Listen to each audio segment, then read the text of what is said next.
Bismillahirrahmanirrahim. Assalamualaikum warahmatullahi wabarakatuh. Waalaikumsalam warahmatullahi wabarakatuh. Senantiasa kita bersyukur kepada Allah. Pada sore hari ini kita bisa melakukan sebuah kegiatan yaitu diseminasi budaya positif di UPT SMPN 1 Bimbang. Salat beserta salam kita mohonkan kepada Allah agar disampaikan kepada Nabi besar Muhammad SAW. Mudah-mudahan beliau akhir kita yang terhormat dari satu Bimbang dan Ibu Wakil beserta Ibu Presiden. Pada kesempatan ini kita akan mengadakan sebuah kegiatan diseminasi budaya positif di sekolah kita sebagai tugas dari Ibu Lucy untuk menyebarkan ilmunya pada kita semua karena beliau adalah calon guru bergerak. Mudah-mudahan apa yang disampaikan nantinya bisa kita pahami. Kepada Ibu Lucy, silakan.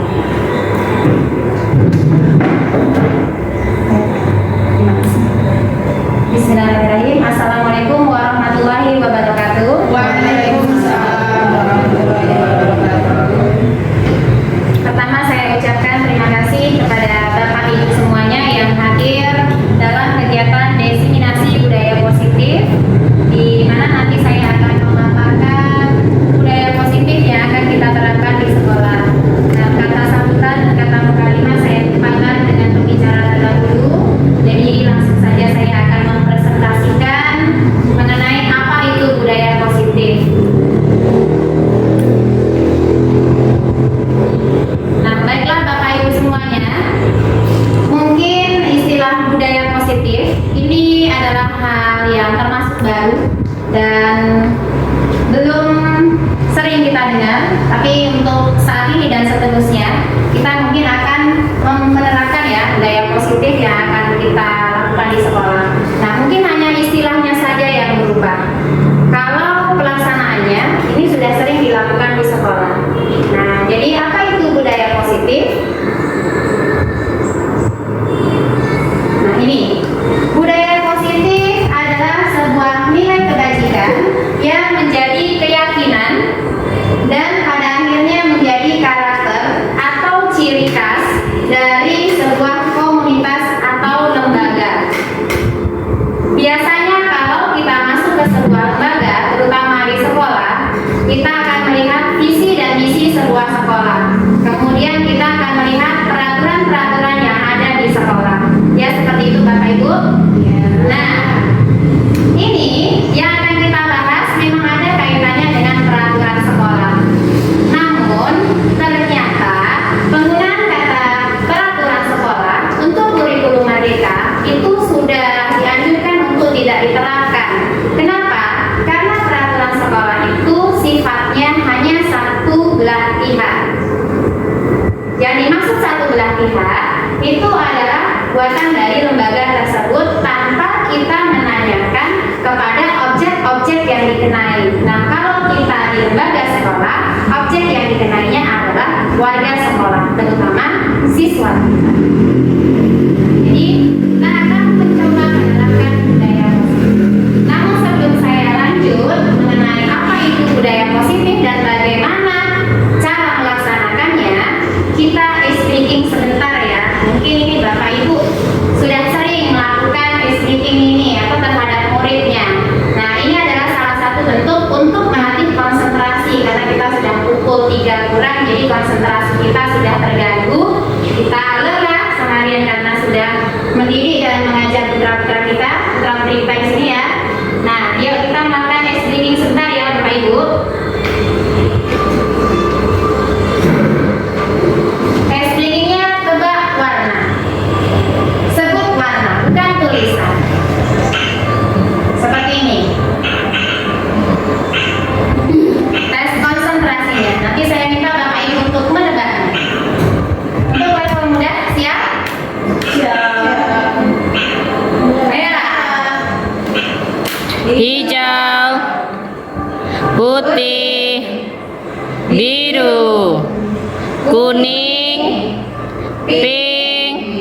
kuning, hijau, Level selanjutnya.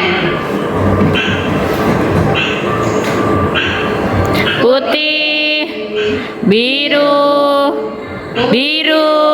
hijau, pink, kuning, hijau, merah, biru, pink, Level yang sulit. Siap ya?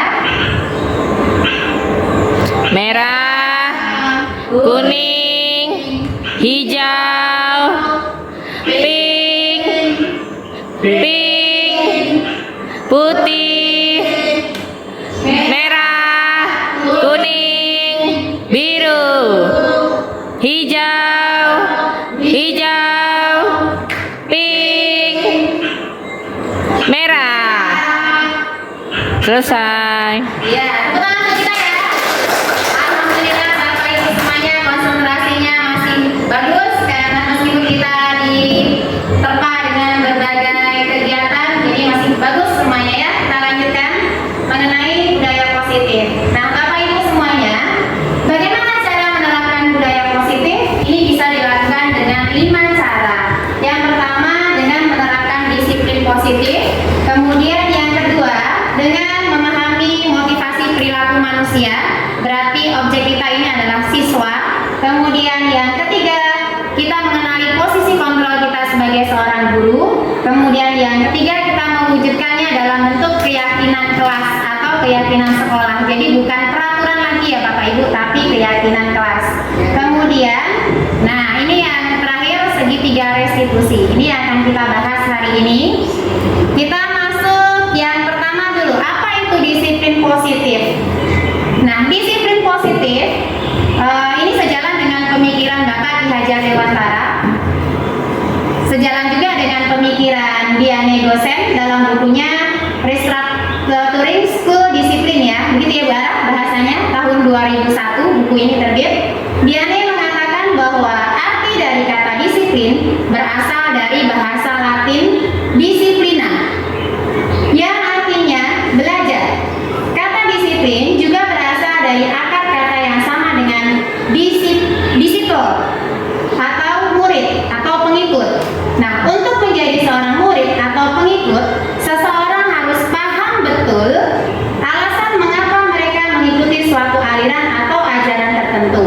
Sehingga motivasi yang terbangun adalah motivasi intrinsik yang lahir di dalam diri seseorang tersebut, sehingga mereka untuk menjadi pengikut itu merupakan sebuah kesadaran sendiri, bukan pengaruh dari luar atau ekstrinsik. Nah, dari disiplin positif tadi, kita harus mengetahui juga masalah motivasi perilaku manusia. Jadi manusia ini memiliki motivasi untuk berbuat sesuatu, ada 3. Ini sesuai dengan Diane Gosen juga dalam bukunya tadi. Yang pertama, motivasi seseorang melakukan sesuatu itu untuk menghindari ketidaknyamanan atau hukuman. Contoh, seorang siswa datang ke sekolah karena dia takut dihukum oleh orang tuanya karena tidak mau belajar. Berarti itu motivasi yang pertama. Kemudian yang kedua, untuk mendapatkan imbalan atau penghargaan dari orang lain. Contoh, kita memberikan reward. Sebenarnya reward itu termasuk bagus, tapi kalau berlebihan ini juga akan menjadikan suatu kebiasaan yang buruk, karena anak akan mendapatkan atau meraih sesuatu kalau dia diberi reward. Contohnya, nah untuk kelas ini yang jadi juara misalnya, atau memang dari kita sebagai orang tua atau guru, nanti ibu kasih uang 50. Nah jadi memang itu meningkatkan motivasi, tapi motivasinya itu berasal dari ekstrinsik, bukan dari dalam diri siswa itu sendiri. Nah, kemudian yang ketiga, untuk menjadi orang yang mereka inginkan dan menghargai diri sendiri dengan nilai-nilai yang mereka percaya. Dari ketiga motivasi ini, memang yang paling bagus kita harapkan dari peserta didik kita itu adalah yang nomor 3. Bukan karena punishment, hukuman, sanksi, atau bukan karena ingin mendapatkan imbalan atau reward. Jadi kita harus mengetahui motivasi apa yang mereka inginkan ketika mereka datang ke sekolah. Kemudian, nah ini dia motivasi, hukuman, konsekuensi, dan restitusi. Kita pilah satu persatu, kita bahas apa itu hukuman atau punishment. Nah, hukuman bersifat tidak terencana atau tiba-tiba. Anak atau murid tidak tahu apa yang akan terjadi dan tidak dilibatkan. Ini sebagai refleksi kita Bapak Ibu semuanya. Kita kan biasanya sering memberikan hukuman. Sebenarnya kita maksudnya baik, supaya mereka jerah. Atau yang kedua, kita memberikan konsekuensi. Yang kedua restitusi ya. Restitusi adalah proses menciptakan kondisi bagi murid untuk memperbaiki kesalahan mereka sehingga mereka bisa kembali pada kelompok mereka dengan karakter yang lebih kuat. Dan yang ketiga, konsekuensi sudah terencana atau sudah disepakati dan ini sudah dibahas dan sudah disetujui oleh murid-murid dan guru. Umumnya bentuk-bentuk konsekuensi dibuat oleh pihak guru dan murid sudah mengetahui sebelumnya konsekuensi tersebut yang akan diterima ada pelanggaran. Jadi ini perbedaan hukuman, konsekuensi, dan restitusi. Nah, menurut Bapak Ibu, dari ketiga hal ini, hukuman, konsekuensi, dan restitusi, mana yang lebih tepat kita terapkan? Yang mana Bu Wiwi? Restitusi. Kenapa restitusi Bu Wiwi? Ya karena kalau anak itu sudah mengenai kesalahannya, dia akan bisa memperbaiki diri sadar. Ya. Bukan berarti hukuman atau imbalan tadi tidak bagus ya. Bagus, namun yang lebih tepat itu adalah restitusi. Sekarang kita akan membahas mengenai bagaimana cara menggali kesadaran diri pada siswa tersebut. Jadi mereka seperti yang motivasi untuk melakukan tindakan yang 3 tadi, mereka datang sekolah itu untuk apa? Seharusnya kan mereka harus menyadari tujuannya, bukan karena dia ingin mendapatkan hukuman atau imbalan. Nah, ini Bapak Ibu, kenapa terjadi permasalahan pada diri seorang siswa? Karena ada kebutuhan dasar manusia yang tidak terpenuhi pada diri siswa tersebut. Kebutuhan yang pertama itu berkaitan dengan penguasaan. Yang kedua berkaitan dengan kesenangan. Yang ketiga kebebasan. Yang keempat kasih sayang dan rasa diterima. Yang kelima bertahan hidup. Kenapa terjadi ketidakseimbangan pada siswa sehingga menghasilkan kondisi yang tidak kondusif? Kemungkinan dari kelima kebutuhan dasar manusia ini pada siswa tidak terpenuhi. Itu baik oleh keluarganya atau oleh kita pihak guru pengampu pendidikan di sekolah. Jadi kita harus memperhatikan ini. Nah, kalau kita ingin atau menginginkan seorang siswa yang berhasil di masa yang akan datang, bahagia, selamat dunianya, nah kita harus memahami kebutuhan dasar manusia padanya. Nah, ini kita masuk ke yang selanjutnya mengenai keyakinan kelas. Apa itu keyakinan kelas? Tadi sudah saya sampaikan di awal mengenai peraturan dan keyakinan. Apa bedanya? Sebelum kita bahas ini, kita tengok ini dulu Bapak Ibu. Nah, apa itu perbedaan peraturan dan keyakinan? Kalau peraturan biasanya terbit tanpa persetujuan pihak objek, siswa. Ini yang sering biasa kita gunakan sehari-hari. Nah, kemudian si objek harus melaksanakan. Posisi murid di sekolah itu sebagai objek. Bedanya dengan keyakinan, ini baik keyakinan kelas maupun keyakinan sekolah, itu terlihat dari adanya persetujuan yang dibuat bersama antara guru dan murid. Selanjutnya akan ditaati bersama. Posisi murid bukan lagi objek, tapi subjek yang dikenai. Bedanya kalau peraturan itu sudah muncul.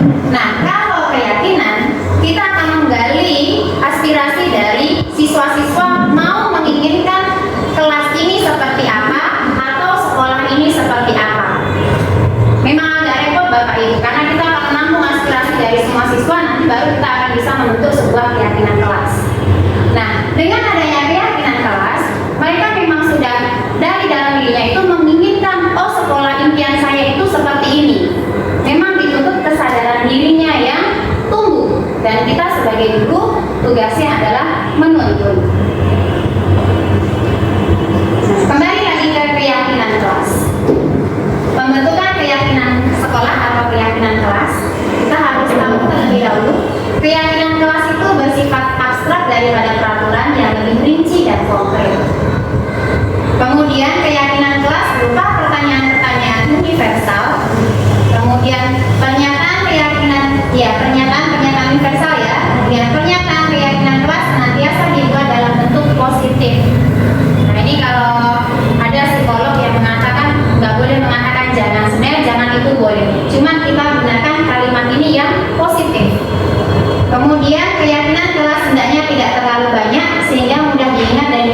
Kemudian yang terakhir, bersedia meninjau kembali keyakinan kelas dari waktu ke waktu. Jadi kita bisa meninjau ulang keyakinan kelas ini masih layak atau tidak untuk digunakan selanjutnya. Karena kan setiap periode ada terjadi pergantian perubahan subjeknya. Nah, selanjutnya 5 posisi kontrol kita sebagai seorang guru.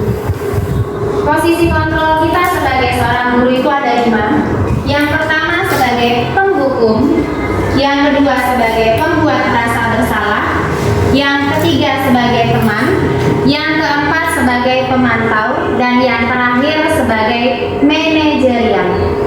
Nah, Bapak Ibu semuanya, dari kelima posisi kontrol ini tidak bisa kita lakukan satu saja. Contoh, kita sebagai guru yang bertindak hanya sebagai penghukum.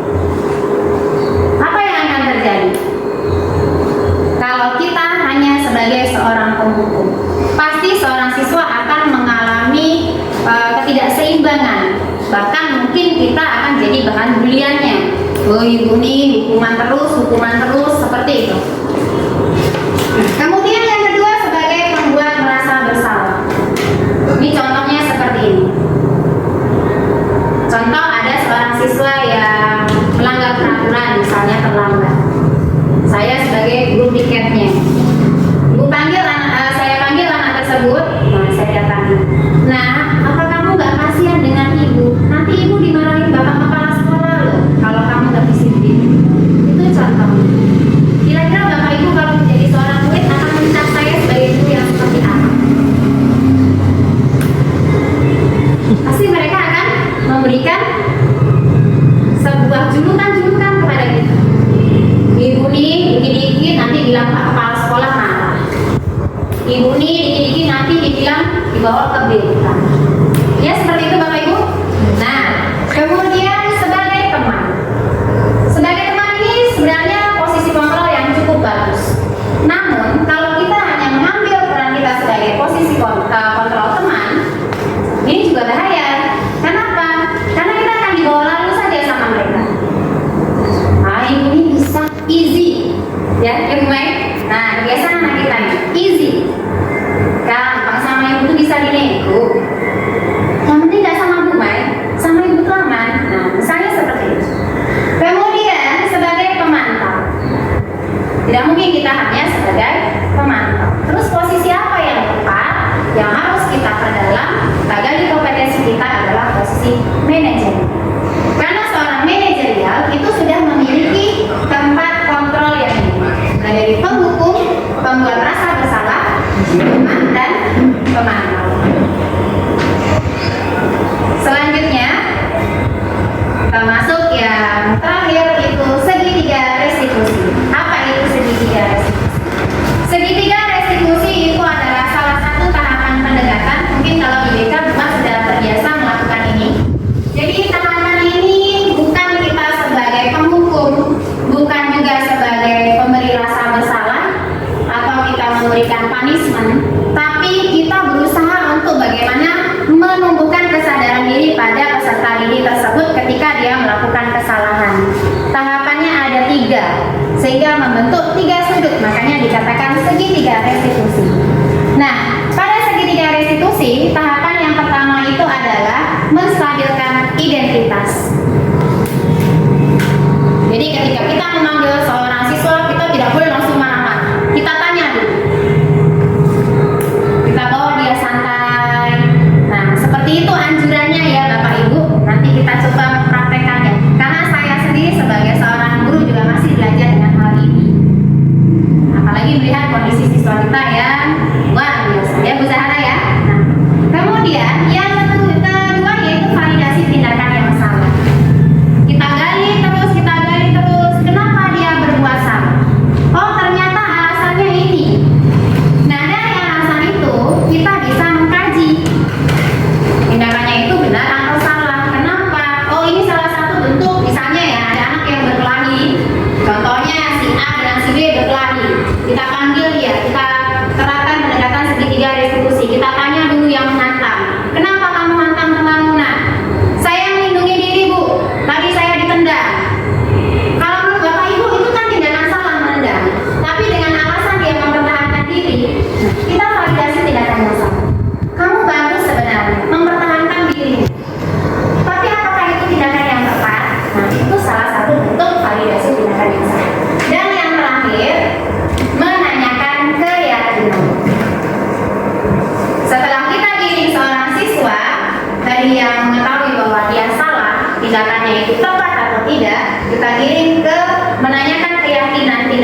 salah atau tidak. Dan ketika dia menyadari tindakannya salah, kita tanyakan apa yang seharusnya dia perbuat setelah ini. Kita tanya dari hati ke hati, apa yang akan kamu lakukan nak setelah kamu menendang temanmu atau setelah kamu memukul temanmu? Kita tanyakan pada anak ini. Nah, kalau anak ini sudah menyatakan tindakan yang positif, saya meminta maaf Bu, saya tidak akan mengulangi. Kita giring kembali membentuk sebuah keyakinan bahwa tindakan anak ini tepat ketika dia mau meminta maaf dan tidak akan mengulangi. Kita perkuat lagi. Begitulah penerapan segitiga restitusi. Nah, ini ada sebuah contoh penerapan segitiga restitusi yang dilakukan oleh seorang guru dengan sebuah kasus. Biar gak ngantuk ya Bapak Ibu semuanya, kita lihat tayangan. Lina tidak terima pekerjaannya selalu dicontek oleh temannya. Ia marah dan tidak bisa menahan emosinya. Berikut adalah skenario penyelesaian masalah menggunakan segitiga restitusi. Lina, tadi ibu dengar laporan dari ketua kelas, katanya kamu habis bertengkar ya dengan Luka. Ya Bu, habis kasih. Kenapa kesal? Bukan terus-menerus mencontek hasil pekerjaan saya. Bukan hanya saya, itu sudah sering disampaikan. Oh begitu, ya wajarlah kalau kamu marah dan kesal. Jika ibu ada di posisi kamu, ibu juga pasti akan berbuat hal yang sama. Lalu, apa yang kamu lakukan terhadap Dika? Saya marah Bu, saya menghina Dika dan tanpa sadar saya membuat menjadi. Oh begitu, pasti kamu berbuat seperti itu ada alasannya ya? Iya Bu, masa saya diam saja? Saya kan sudah 3 kali mengerjakan soal, tapi Dika yang mencontek, tidak mau berusaha sendiri. Ya wajarlah kalau kamu merasa marah karena tidak rela pekerjaanmu dicontek begitu saja oleh Dika. Ibu sangat menghargai tindakan kamu yang tidak berbuat lebih buruk daripada itu, misalnya memukul. Sekarang coba kita pikirkan, tindakan kamu marah sampai menggerak meja, apakah sesuai dengan keyakinan kelas kita? Menurut kamu, keyakinan kelas apa yang sudah dilanggar? Saling menghargai antar teman. Ya betul. Menurut kamu, saling menghormati antar teman itu penting tidak untuk kamu? Baik, kalau menurut kamu itu penting, jadi keyakinan apa yang harus kamu lakukan pada saat kamu sedang marah? Harus lebih sabar.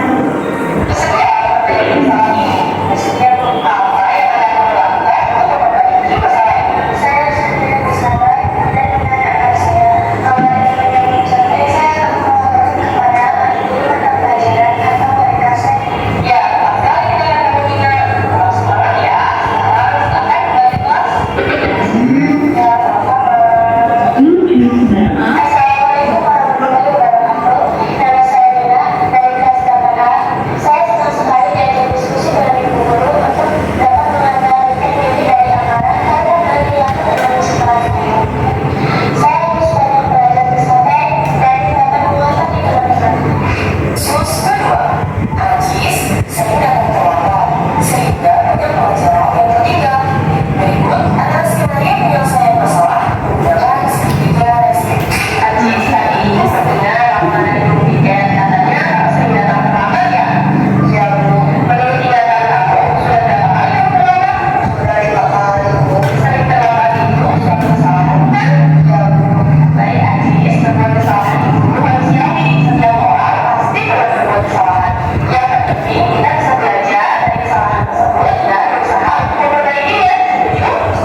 segitiga restitusi yang diperankan oleh tokoh. Nah, gimana Bapak Ibu?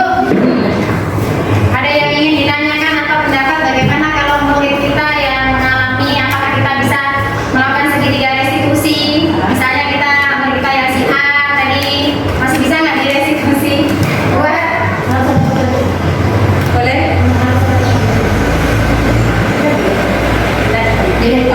Oh iya, jadi untuk ya, Tunggu.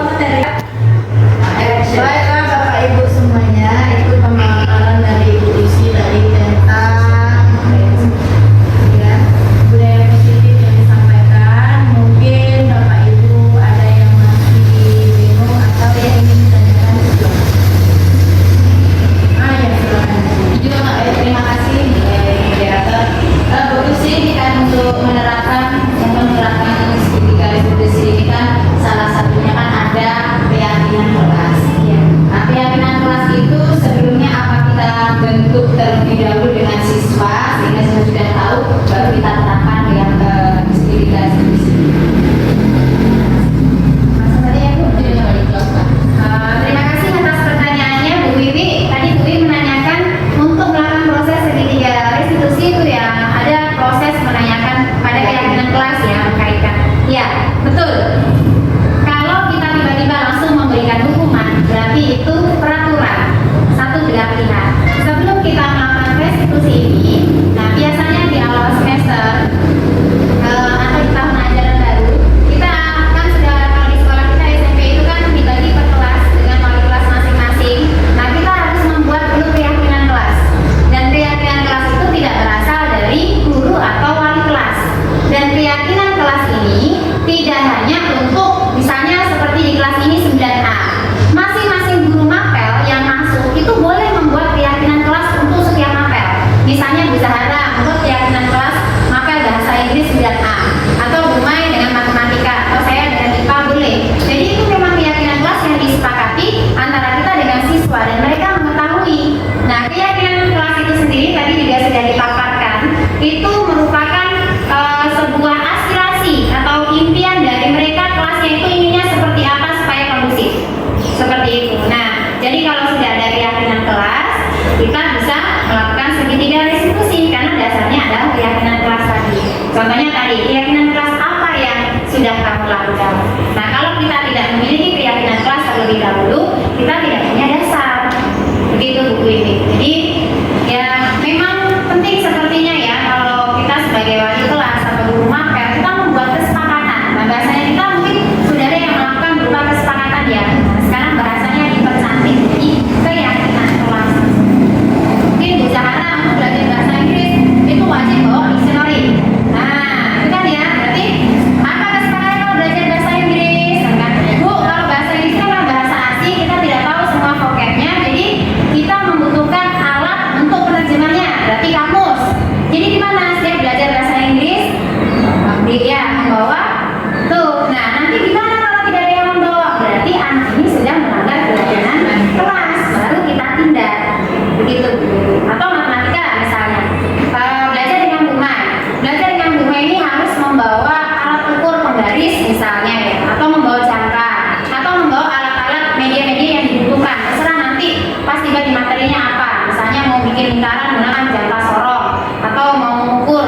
Nah kalau alat-alat itu tidak ada kita tidak membuat keyakinan kelas tiba-tiba kita melakukan kalau yang nggak bawa nanti ibu suruh pusat mereka kan loh kan nggak disuruh bawa anak kita kritis sekarang Bapak Ibu ya kan misalnya kan nggak ada ibu suruh bawa kamus kan nggak apa-apa biasanya bawa kamus kalau tiba-tiba sekarang yang nggak bawa kamus itu suruh hormat bendera mereka akan protes anak-anak kita lebih kritis karena generasi SMP di sini memang diajarkan bukan diajar emang dididik dari lahir sudah mengenal alat-alat komunikasi yang canggih mereka lebih kritis dibandingkan kita dulu. Kalau kita dulu kita salah dipukul sama guru sampai rumah mengaku tambah. Kalau anak sekarang bahaya orang tua di rumah pun nggak mudah kan provokasi. Ya terima kasih Bu Wi atas pertanyaannya. Ada yang mau tanya lagi? Ada yang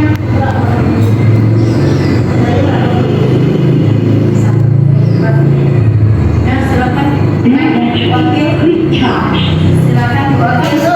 Ya, kamu Su. Lanjut, Bu. Ketua syuting. Baik Bu Sri, ini menyangkut sekolah kita.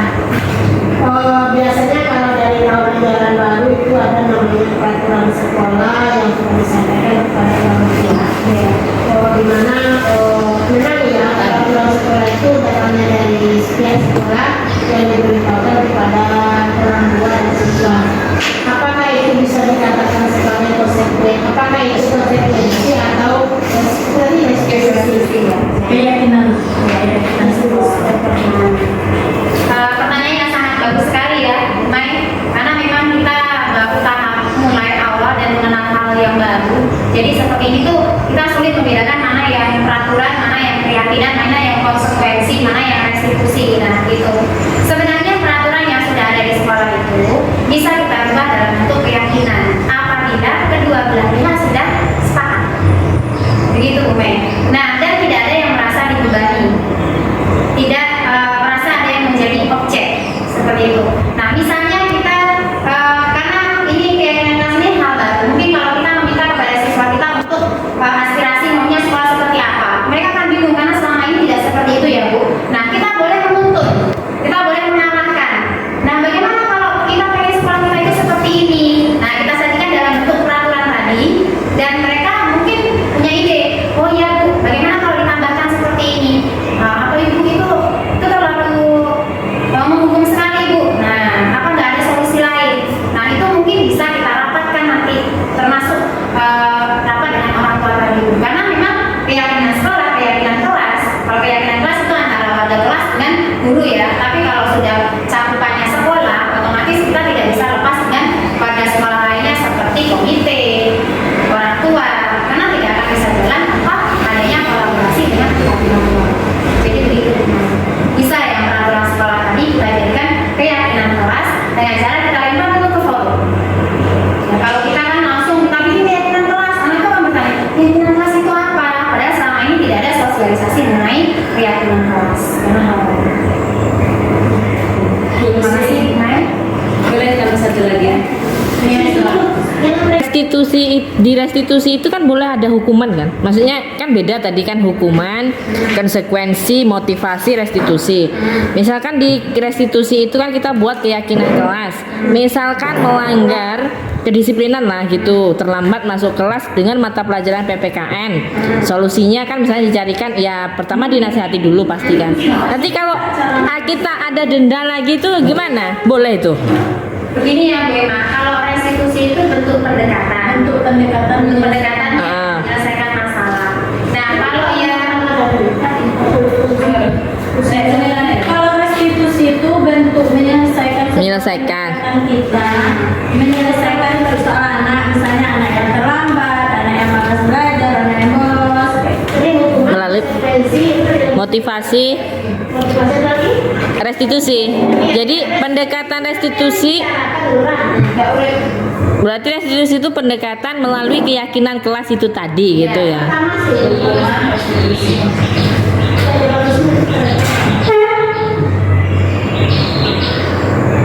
ini, Bukan. nah, Ah, itu.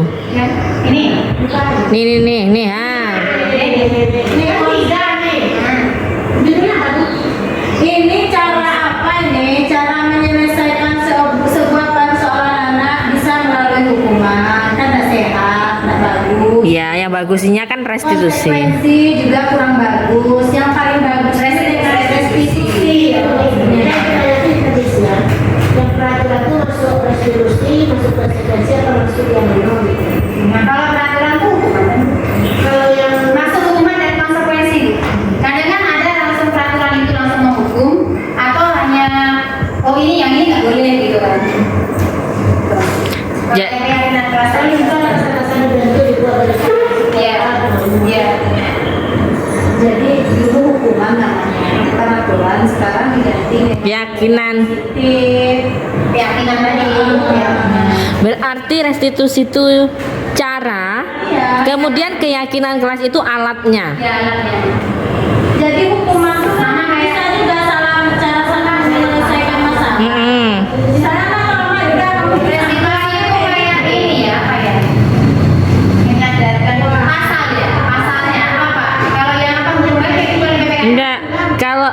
restitusi itu memang betul caranya, pendekatannya, tapi keyakinan kalau keyakinan kelas itu alatnya gitu. Alat untuk melakukan pendekatan itu. Karena kan kamu udah melanggar keyakinan kelas apa kan itu tadi kan? Ini Itu yang mau ditanyakan ya Bu. kayak beda loh. Istilah aja, mungkin saya Iya. PS. PS kan ada ekonomi, jadi saya bikin kesepakatan dengan anak di awal pelajaran biasanya kan. Kita bikin MOU ya, bikin istilahnya ya, sih bahasanya juga anak saya itu ya. bikin MOU dengan perusahaan lain. Iya. Bahasanya aja yang beda. Kayak sekarang dia apa? Keyakinan. Oh, Jadi memang sudah diketahui kedua belah pihak dari awal. Jadi tidak ada yang merasa dirugikan. Jadi saya beda. Kalau kita buat keyakinan kelas. Kita udah lakukan itu. Iya. Tapi kan yang namanya di lapangan tidak seperti kayak apa?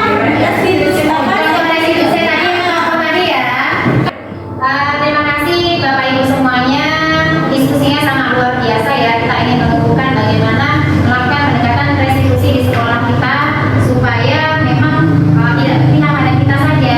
Kita mengetahui keinginan siswa tersebut. Nah, karena tidak ada lagi pertanyaan dan tidak ada lagi diskusi, saya kembalikan ke moderator.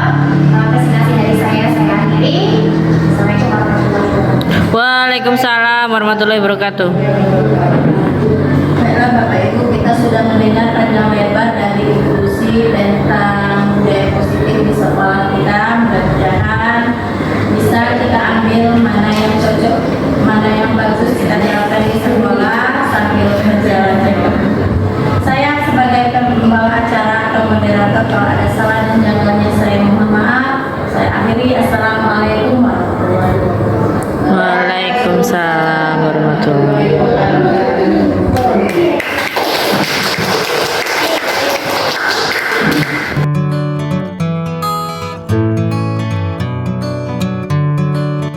Oke, Assalamualaikum warahmatullahi wabarakatuh.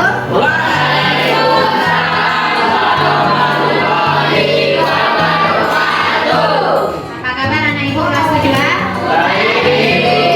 Sesuai janji kita sebelumnya ya, bahwa hari ini kita akan membuat keyakinan kelas. Untuk ibu adalah guru IPA. Ibu ingin menciptakan kelas kamu ini, kelas 7 adalah kelas yang kondusif. Tapi sebenarnya bukan keinginan ibu loh yang untuk menciptakan kelas kondusif. Kamu pengen nggak? Kamu pengen nggak kelasmu ini aman, nyaman, damai, dan tentram seperti ini? Pengen ya? Nah, apa sih yang kamu inginkan dari kelas ini? Nyamanan, rapi, bersih, kata Adik, kata rapi. Apa lagi? Tentram, kata Dermawan. Tak kedua, apa pengenmu? Tentram. Mas Pio, kalau ada yang terlambat bagaimana? Tentram. Nah, mengganggu nggak? Mengganggu nggak? Mengganggu proses pembelajaran nggak? Ya. Sekarang ibu akan menuntut kamu membuat keyakinan kelas. Jadi ini adalah sebuah kertas. Ibnu silakan kamu tuliskan harapanmu atau peraturan yang pengen kamu tuangkan, mimpimu terhadap kelas ini yang ingin kamu tuliskan untuk menciptakan kelas yang aman, nyaman, damai, dan tentram serta kondusif tadi. Tuliskan di sini. Nanti dari aspirasi kamu, jika pengennya apa dituliskan di sini. Nanti kita susun di sini. Kita buat keyakinan kelas bersama. Setuju? Setuju. Nah, pertanyaan ibu, apakah sama keyakinan kelas dengan peraturan? Beda. Hah? Beda. Oke, selama ini kamu di kelas ini dengan wali kelas itu ada peraturannya. Peraturan itu siapa yang buat? Wali kelas kan? Wali kelas kan yang buat? Bukan kalian kan? Apakah kamu suka dengan peraturan itu? Suka. Ada yang enggak, ada yang suka. Bu, ini terlalu membebani. Nah, sekarang ibu akan membawa kamu untuk membuat keyakinan kelas. Jadi ibu ingin tahu mimpi kamu, harapan kamu terhadap kelas ini supaya kelasnya aman, nyaman, Silakan dituangkan di sini, nggak usah ditulis namanya. Ya, masing-masing kamu akan mendapatkan satu kertas. Boleh kamu tuliskan satu atau dua harapan yang ingin kamu sampai di kelas ini. Nih, nanti dibeliin tadi. Ya, iya nanti dikembalikan kertasnya ke ibu, kita tempel di depan nanti ya, kita baca sama-sama apa mimpi kalian. Kita pakai yang kuning. Namanya udah ditulis. Gak usah, yang ini lengketannya ya, berarti nulisnya depan sini nanti dia bisa ditempel. Ini kan udah bisa rekam langsung. Berapa kamu Hilur pergerakannya nak? 4. Oh, Cika Hermanto ada loh. 4 sama kamu tadi kan? Ini hijau sama Mira 4 ya. Yuk, boleh yang sudah ditempel ke depan Zaki, belakangnya siapa mas? Berarti 3 ya. Tolong oper Tirta.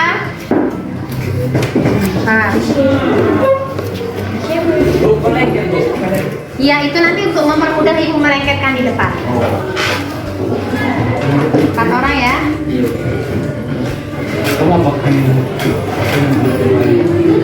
Pakai kuning semua.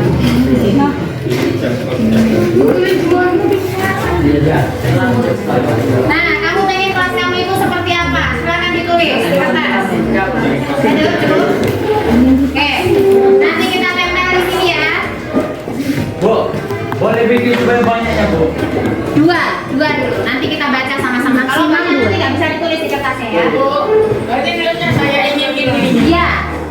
Saya ingin kelasnya seperti apa atau peraturan yang kamu harapkan. Tapi pengen kelasnya tadi aman, nyaman, damai dan tentram. Tuliskan. Nanti dari harapanmu itu kita jadikan kesepakatan. Sehingga nanti kalau kamu tidak sesuai dengan kesepakatan itu, kamu tahu kesalahanmu ada di mana. Paham Adit? Oke? Belum paham? Dulu, 5 menit lagi Bang. Lama sekali. Ya udah. Paham ya? Paham. Oke, ikut tulis ini ya. Coba Pak. Bentar. Harapan. Kelas 7A. Nah, silakan. Ditempel di sini. Yuk, mulai dari siapa yang mau nempel? Bintang sudah selesai. Oh. Nah, tempel-tempelkannya seperti ini nanti contohnya ya. Nah, ini ya. Oke, boleh ditempelkan sini. Saya ingin mendapatkan jemput setiap hari. Terserah kamu pengen apa, yang penting kamu merasa nyaman di lokal ini. Nanti kita jadikan kesepakatan, kita jadikan keyakinan kelas. Tapi kalau keyakinan kelas itu nanti kamu harus sadar kalau kamu melanggarnya berarti kamu punya kesalahan. Rehan sudah? Sini, jadi mas, gambarkan nih. 1, 2, 3, 4, 5, 6. Berarti kita bikin 6 baris ya. Oke.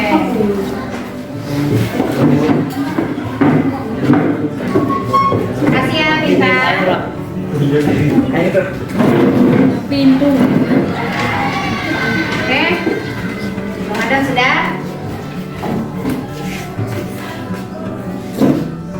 Ini sudah. Oke, tidak ada begini. Keren nih harapannya. Aduh, kecil sekali tulisannya Iwan. Oke. Betul. Bicara aja mas.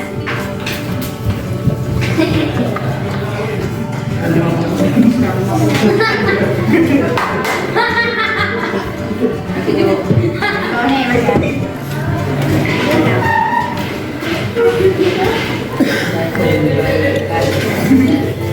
Ini nggak ada.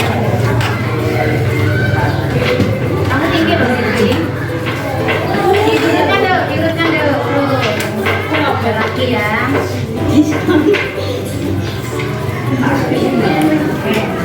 Ikut bawahnya lagi. Diskon 50%. Gak apa-apa. Nanti nak datang. Ini yang perempuan nih banyak nggak pengen apa kelasnya? Pengen air rose. Saya ingin orang yang sudah berprestasi.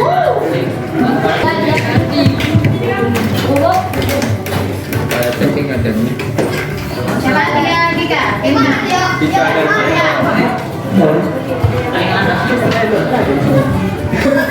dia ingat jam pas setiap hari kok.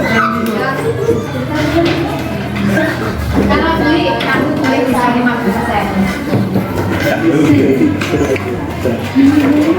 Ada berapa jumlahnya ketua? 23. Junior nggak masuk bu? Oke, pas 4 kali 6 kurang 1 23. Nah, terima kasih ya anak ibu semuanya sudah menuangkan apa impianmu kelas ini. Kelas seperti apa yang kamu inginkan. Coba ketua silakan di depan dibacakan mimpi tenangmu terhadap kelas ini. Ketuaan. Bacakan. Kamu tak pilih. Betul. Oke. Saya ingin kelas bersih dan nyaman. Oke, kelas bersih dan nyaman. Kemudian Saya ingin kelas ini tentram dan damai dan nyaman.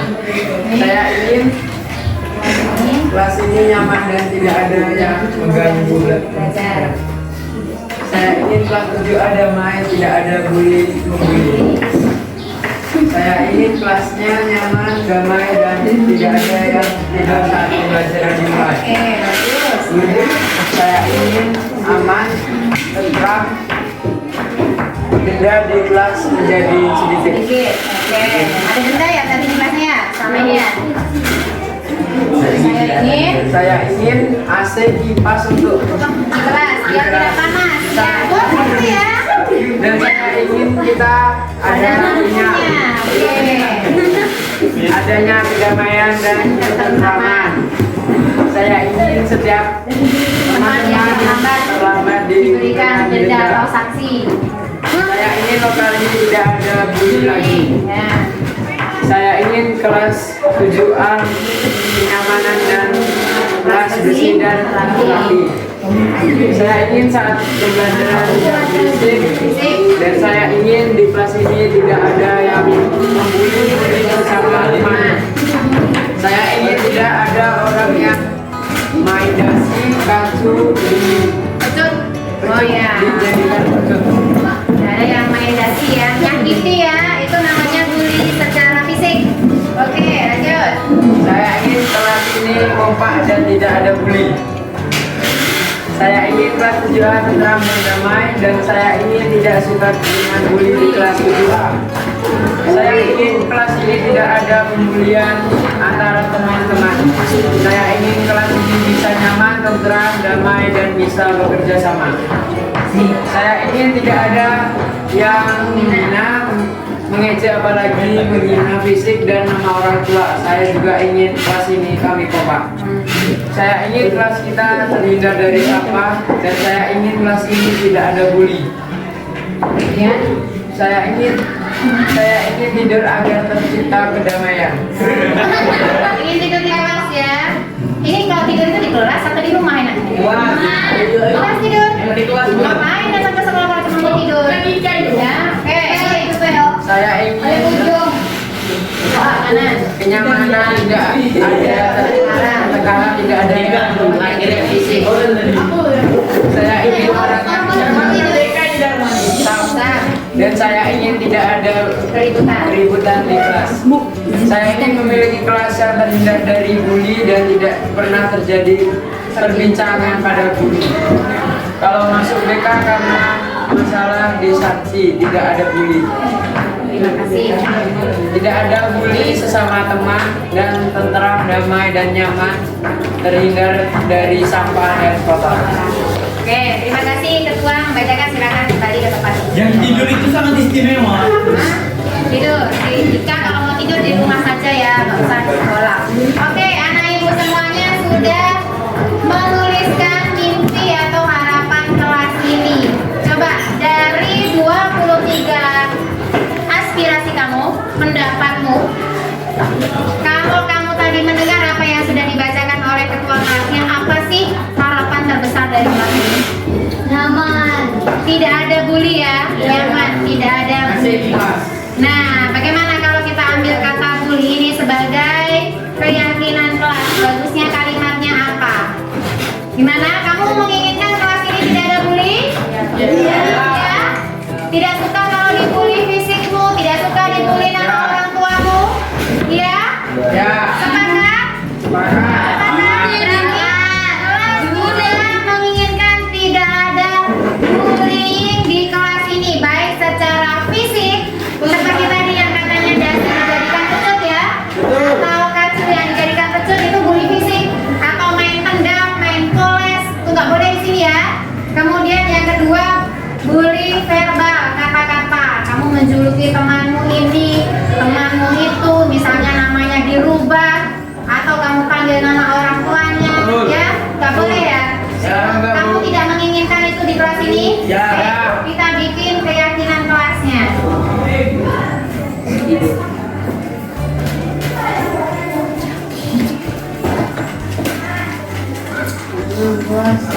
Yang pertama,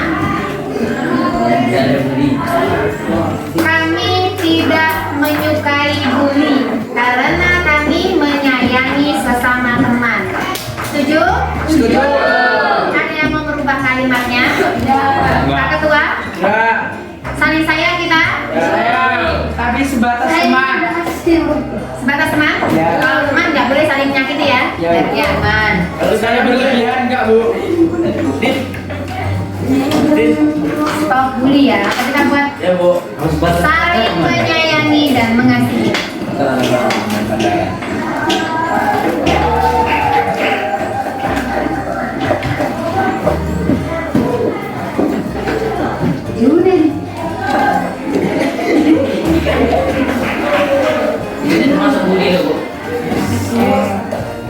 Ini sudah ada keyakinan kelas? Berarti kalau melanggar, kamu sadar kesalahanmu apa? Lihat kembali keyakinan kelas.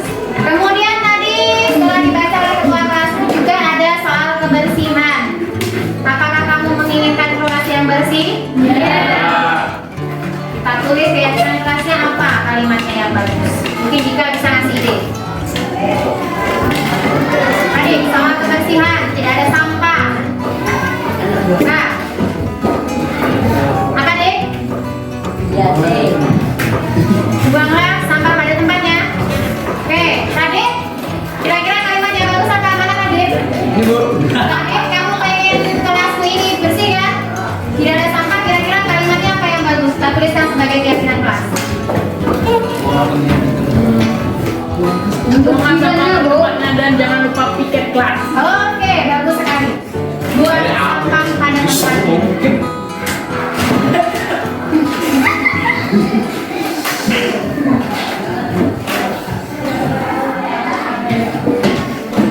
Kita bikin langsung dua ya. Tujuan disiplin piket. Boleh? Boleh. Buku-buku tujuan disiplin piket. Kemudian selain kebersihan tadi Bu membaca juga dengan ketua kelas, kalian menginginkan kelas ini ketika belajar tidak ribut. Betul. Yang dimaksud ribut di sini kalian membahas hal-hal yang tidak berkaitan dengan pembelajaran, iya kan? Ya. Nah, kira-kira kalimatnya yang bagus apa? Kita jadikan keyakinan kelas. Jangan ngobrol sewaktu jam pelajaran. Jangan ngobrol. Kalau yang diobrolkan pelajaran boleh? Boleh. Kira-kira itu kata apa? Tidak mengganggu pelajaran. Jangan membahas yang lain di jam pelajaran. Tidak keluar topik. Tidak keluar. Kata tidaknya kita buang. Kira-kira apa? Boleh keluar saat jam pelajaran. Permisi boleh. Nanti kalau saat pipis boleh. Permisi. Tidaknya hilang. Nah, kira-kira apa bahasanya yang bagus?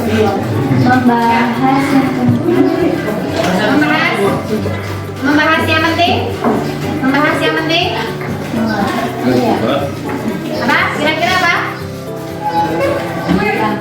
Boleh tidurkan manusia saat tidak pelajaran. Apa kira-kira? Ketua? Tidak. Meribut bukan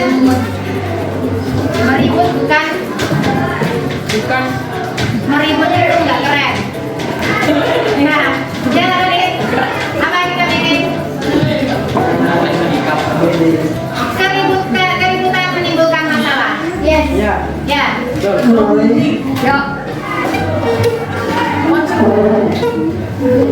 Kami cinta damai. Begini aja seperti itu ya. 7A cinta damai. Kami cinta. Kemudian masalah terlambat. Kenai sanksi. Ah, sanksi, langsung sanksi. Ya. Tidak. Kami suka tepat waktu. Iya kan? Iya, Bu. 7A selalu tepat waktu. Woi. Nah, nih apa persatu tadi yang terlambat masuk kelas? Berarti kamu bukan bagian dari 7A yang suka tepat waktu. Kira-kira apa lagi? Saling menyayangi dan tidak membuli, buang sampah pada tempatnya. 7A disiplin weekend, 7A cinta damai, 7A selalu tepat waktu. Oke. Kelas kami bukan tempat tidur. Kelas kami bukan tempat tidur. Ya, Iwan bagus sekali. Kelas kami tempat tidur. Bukan tempat tidur. Mau yang tidur siram pakai air. Mau disiram pakai air. Dimandikan mau, Bu? Segera Bu Iman. Hati-hati. Yang dimandikan itu apa? Tidak boleh dimandikan Bu Iman. Apa? Halo, Ibu. Kelas kami bukan tempat tidur. Ya? Jadi, yang tidur dinaikkan nilainya, Bu. Kelas kami bukan tidur. Oke. Kelas kami bukan tempat tidur. Ada lagi Tirta? Kira-kira apa dari yang sudah kita baca tadi ya? Tuli sudah. Terus kami Ipan. Kita butuh Apa lagi? Jangan tidur jadi kepada negara. Sediakan pesawat Bu. Kita butuh lampu biar tidak jelaskan. Ya kan, Iya Bu lampu ya. tadi. Itu tidak keyakinan kelas, tapi itu nanti di sarana prasarana akan disampaikan ke pihak sekolah. Oke? kalau pagi itu kalau mendung Kemudian jangan. Oke. Ibu rasa sudah ada 6 keyakinan kelas yang terbentuk. Coba sekretarisnya siapa? Lanjut. Acil, sini Cil, bacakan Cil, yang terakhir.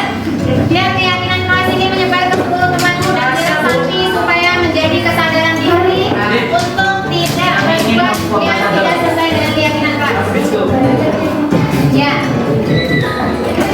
Keyakinan kelas 7A. 1. Saling menyayangi dan tidak membuli. Setuju? Setuju. 2. Buang sampah pada tempatnya. Setuju? Setuju. 3. Disiplin tiket. Setuju? Setuju. 4. Saling cinta damai. Setuju. Cinta damai ya? ya betul 5. 7A selalu tepat waktu. Setuju? 6. Kelas kami bukan tempat tidur. tidak Terus maunya tidur? ya Kalau tidak berarti ini dihapus. Setuju nggak nih?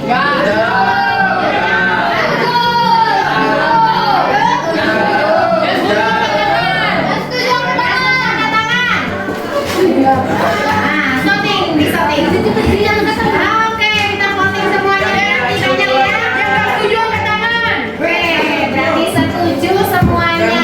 Suara terkait setuju ya. Kelas kami bukan tempat tidur. Oke, terima kasih Anda sekretaris yang sudah membacakan keyakinan kelas.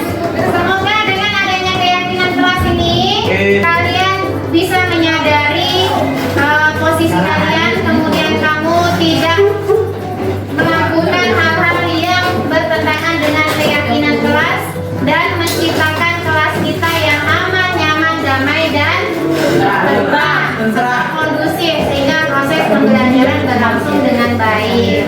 Ada pertanyaan anak ibu? Oke, ini ya kita buat yang benar jelas. Kalau melanggar itu kena sanksi, Bu. Nah, ada pertanyaan yang bagus sekali. Kalau melanggar ini apakah ada sanksi, maunya kalian apa? Tidak. Ya. Kalau terjadi pelanggaran atau kalian tidak sesuai dengan keyakinan kelas, apa yang ingin kamu lakukan? Itu. Terlambat kalau ada alasannya boleh. Terlambat kalau ada alasannya boleh. Alasannya harus tepat.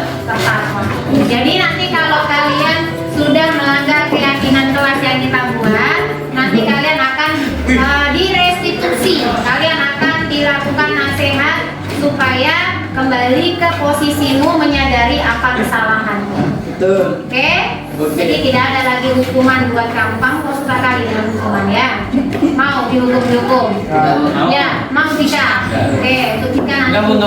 Enggak kan? Oke, jadi keyakinan kelas 7A. Sekretaris tolong dicatat, nanti kita ketik yang cantik, kemudian kita tempelkan di sini biar setiap orang yang masuk kelas 7A bisa membaca.